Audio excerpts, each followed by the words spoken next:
আসসালামু আলাইকুম বন্ধুরা, আজকের যুগে কিন্তু প্রতিটা মানুষকেই কোনো না কোনো এক্সামের ভিতর দিয়ে যাইতে হয়। একটা সাকসেস পাইতে হইলে তার কিন্তু ভালো একটা এক্সাম রেজাল্ট হওয়া খুব প্রয়োজন। আজকে আমরা 4টা টিপস নিয়ে কথা বলবো, যার মাধ্যমে আপনি কিন্তু আপনার এক্সামে খুবই ভালো পারফর্ম করতে পারবেন। তো চলুন চলে যায় আমাদের ভিডিওতে। প্রথমে হচ্ছে ক্রিয়েট স্টাডি শিডিউল। আপনাকে একটা শিডিউল তৈরি করতে হবে। শিডিউলের মধ্যে প্রথমে হচ্ছে প্ল্যান অ্যাহেড। মূলত আপনাকে আপনার যেই পড়ালেখা সেটা বিভিন্ন পার্টে ভাগ করে নিতে হবে। একবারে অনেক কিছু পড়া এই জিনিসটা কিন্তু ঠিক না। একটা নির্দিষ্ট পার্ট সেট করে নেবেন, তারপরে গোল রাখবেন যে এই পার্টটুকু আমি আজকে পড়ে শেষ করব। পড়ালেখার পার্টটা ভাগ করে আপনি ম্যানেজেবল ভাবে জিনিসটার একটা গোল সেট করে তারপর পড়ালেখাটা করবেন। 2 নাম্বার প্রায়োরিটাইজ। মূলত দেখতে হবে কোন পার্টগুলা ইম্পর্টেন্ট এবং চ্যালেঞ্জিং। আপনাকে মূলত ইম্পর্টেন্ট এবং চ্যালেঞ্জিং পার্টগুলা আগে পড়তে হবে, আর ডিফিকাল্ট সাবজেক্টগুলাই সবসময় একটু বেশি টাইম দিতে হবে।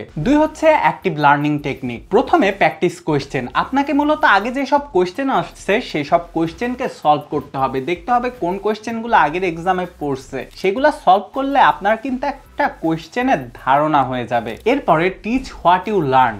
আপনি যেই জিনিসটা শিখতেছেন সেটা মূলত অন্যজনকে বলার চেষ্টা করুন। আপনার কোনো ফ্রেন্ড হইতে পারে যার সেম এক্সাম, তাকে যদি বলেন সেও কিন্তু শিখতেছে এবং আপনি কি কি শিখতেছেন সে বুঝতে পারতেছে। 3 number healthy study habit. Break নেওয়া। মূলত আপনি অনেকক্ষণ যাবত পড়ালেখা একটানা করবেন না। আপনি দেখা যাচ্ছে 2 ঘন্টা পড়ালেখা করলেন, তারপরে 25 থেকে 30 মিনিট আপনি একটা ব্রেক নেবেন। মূলত এই ব্রেকিং টেকনিকটাকে পোমোডোরো টেকনিক বলা হয়। এই জিনিসটা মূলত আপনার মাইন্ডকে কাম করে এবং আপনার পড়ালেখায় আপনাকে আর ফোকাস করে। এরপরে স্টে অ্যাক্টিভ। আপনি যদি সারাদিনে অ্যাক্টিভ থাকেন তাইলে এটা কিন্তু আপনার স্ট্রেসকে কমায়।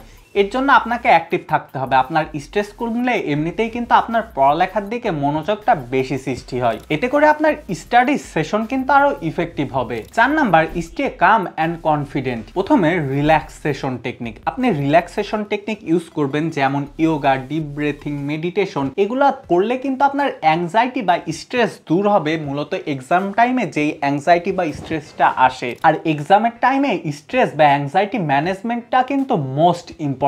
কারণ এইটার জন্যই দেখা যায় যে অনেকে পড়ালেখা করতে পারে না, তার এক্সামটা খারাপ হয়। আর দ্বিতীয়ত পজিটিভ মাইন্ডসেট। আপনি সবসময় পজিটিভলি চিন্তা করবেন।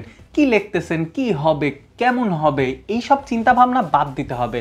আপনি একটা পজিটিভ মাইন্ডসেট নিয়ে যাবেন। আপনি চিন্তা করবেন যে আমি পড়ছি, এই জিনিসটা যদি আমার কমন থাকে আমি লিখে আসতে পারবোই। এরকম একটা মাইন্ডসেটে গেলে অবশ্যই আপনি ভালো একটা এক্সাম দিতে পারবেন। মূলত এই 4টা টিপস যদি আপনি ফলো করেন, আপনি কিন্তু আপনার এক্সামটাকে একটা বেস্ট ভাবে দিতে পারবেন। এর জন্য এই 4টা টিপস ফলো করা প্রয়োজন। যাই হোক, আমার আজকের ভিডিও পর্যন্তই। দেখা হবে পরের কোনো ভিডিওতে। টাটা, আল্লাহ হাফেজ।